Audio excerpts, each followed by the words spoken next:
আগে কেউ যেতে চাইলে তাকে আটকাতাম, আকুতি মিনতি করতাম।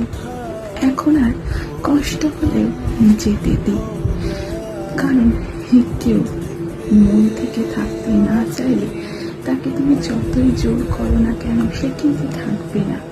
কারোর যদি আমাকে ছাড়া চলে তাহলে আমারও তাকে ছাড়াই চলবে, কারণ এখন মানসিক শান্তিটা বড্ড দরকার।